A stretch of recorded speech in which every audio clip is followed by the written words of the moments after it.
Here we're going to take a look at simple columnar epithelium. And so here's our epithelium, and simple columnar epithelium, remember, is a simple epithelium, so it's one cell layer thick, and the cells are taller than they are wide. They're columnar in shape. So I'm going to zoom in on this region here, because this region here is going to show that simple columnar epithelium.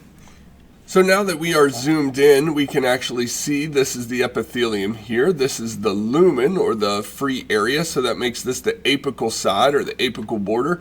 This dark purple line down here, that's going to be your basement membrane, so that's going to be the basal surface. So we have basal surface down here, apical surface up here. So if we draw a line from the basal surface to the apical surface, notice we go through one cell.